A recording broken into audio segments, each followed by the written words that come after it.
Assalamualaikum warahmatullahi wabarakatuh. Kami dari kelompok Korosat Soleh Ulu Ikhwan akan mempresentasikan hasil rangkuman kita. Anggota kita yang pertama yaitu saya Muhammad Fajar Dinugraha. Saya Faris Nafal Hasidik. Saya Ali Syafiar. Saya Hilmi Rahmat Fauzi. Saya Ali Kurnia. Saya Rahmat Ramadan. Saya Juni Komitowo. Dan saya Fikram Yudi. Oke, dari materi yang pertama yaitu berjudul Literasi Qur'ani dan Spirit Ulul Albab sebagai fondasi membentuk generasi intelektual mahasiswa muslim di era digital. Yang pertama yaitu mengenai jurnalistik, yaitu ada prinsip dasar jurnalistik dalam Islam. Yang pertama yaitu kebenaran.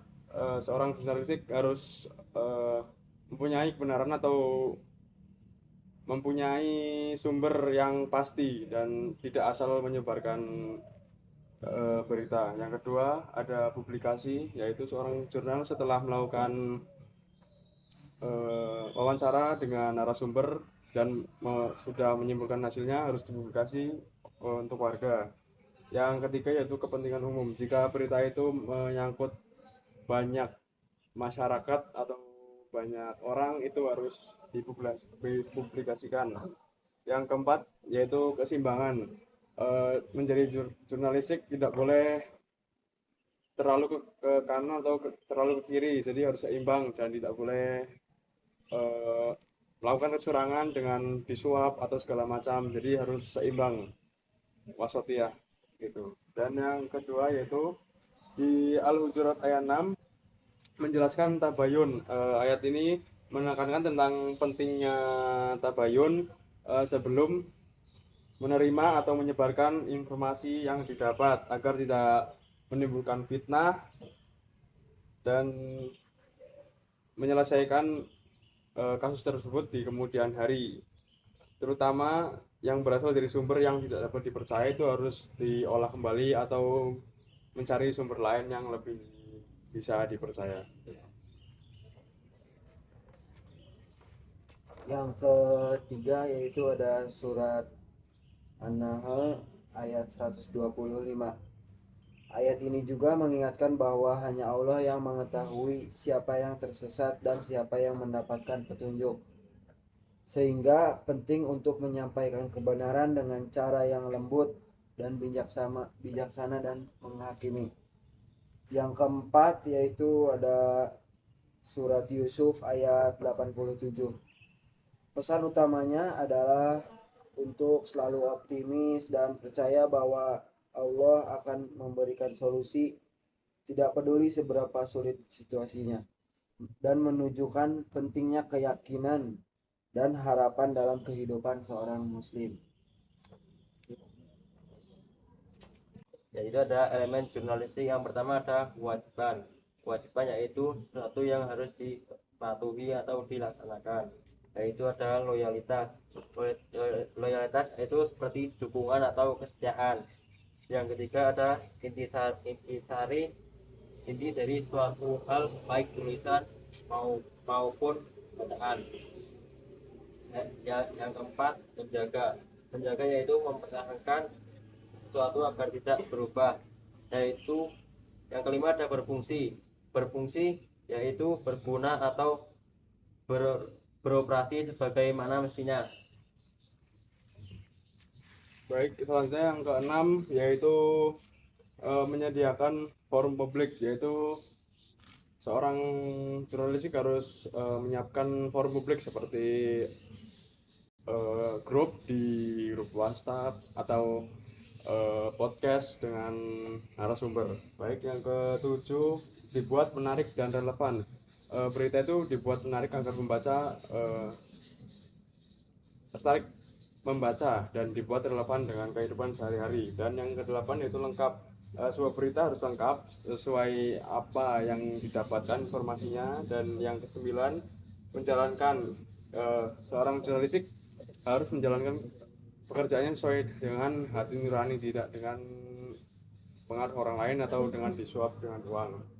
Yang 10 yaitu kehadiran. Jurnalistik harus ketika memiliki masalah atau ada berita yang sedang viral harus menemui narasumber yang terpercaya. Yang selanjutnya adalah kode etik. Yang pertama ada independen, jurnalistik harus bebas dari tekanan pihak manapun, tidak memihak dan bekerja berdasarkan fakta. Yang selanjutnya adalah profesional, itu menjaga etika dan mematuhi standar jurnalistik.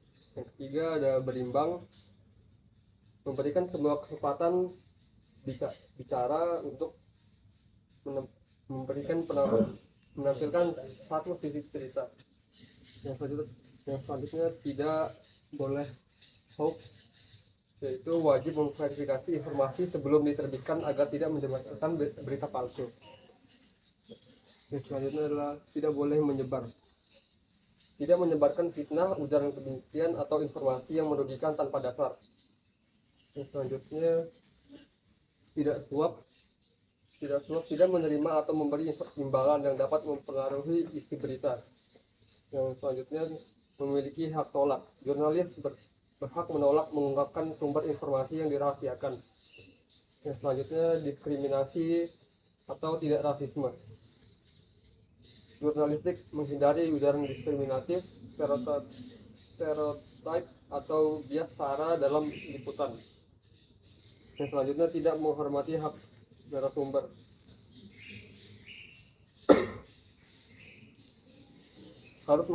Jurnalistik harus menghormati hak narasumber, seperti menjaga privasi, meminta izin sebelum wawancara.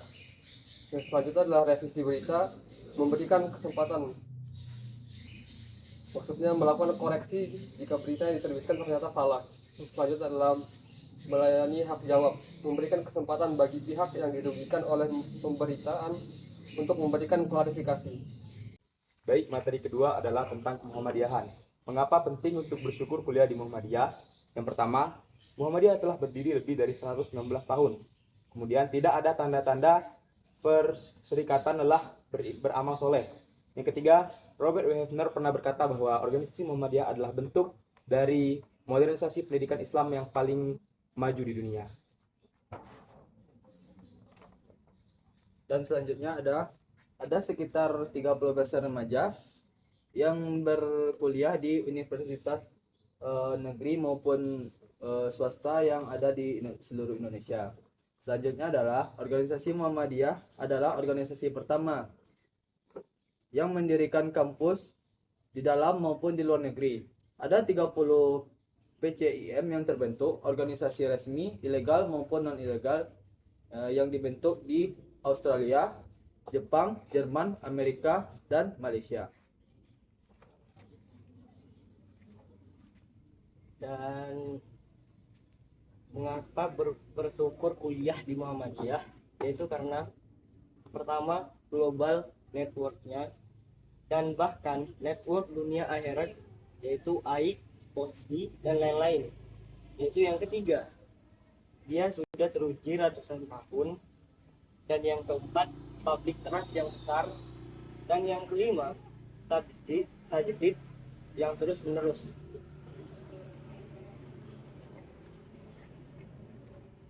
Terus the value of Muhammadiyah, sifat dan karakter, manajemen, militan, dan mengikuti zaman.